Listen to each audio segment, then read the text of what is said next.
somebody has got to step up to the plate and say that this building is crumbling away. It's a wasted resource.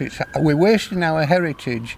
And this probably is not the only building around York that's got a locked door, that's got so much history.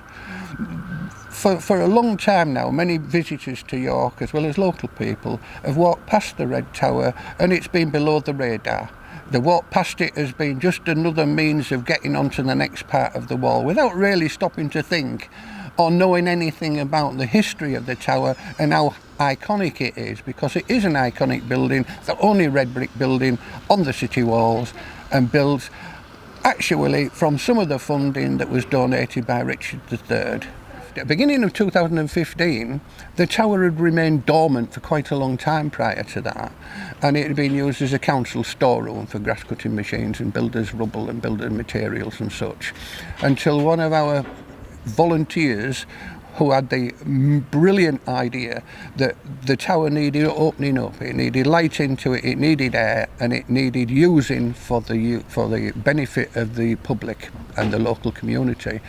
So the lady, they call her Imelda Havers, she brought together a small team of very, very enthusiastic volunteers to open the door, to then start to supply teas and homemade cakes for a few hours a week to get the ball rolling. Now, everything worked well because it didn't cost us anything to start it up. The local people donated items of furniture and such, but unfortunately all that came to an end on Boxing Day of 2015 when the tower was severely flooded. It was flooded to a height of 1.4 metres inside, so you, Hannah, would probably have been up to your nose. So this is what happened. And of course, then we immediately set about cleaning it out, sweeping it out, and getting it back fit for purpose.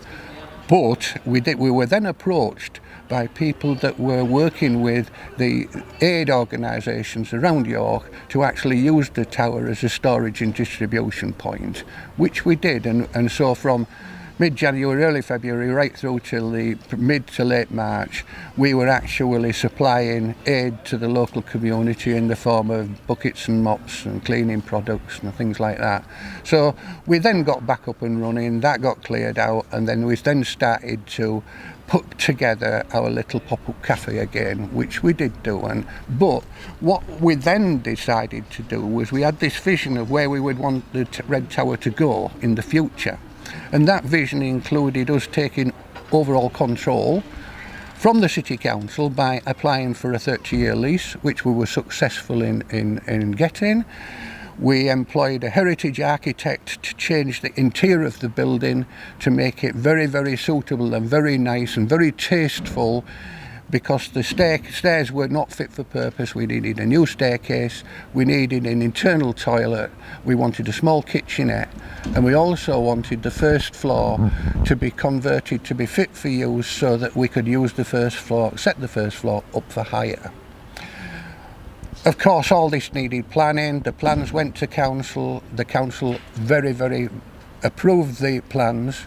And during the process of all these discussions with the council, they very, very generously agreed to put in the utility services into the building, which at that moment it had none. It had no windows, it had a door that blew a gale through underneath it. We had no water, no electric, no nothing. So, but they agreed to put that in. That now has been installed, and that was it was getting those utilities installed that allowed us then to call upon the construction company that we'd selected to do the upgrade work.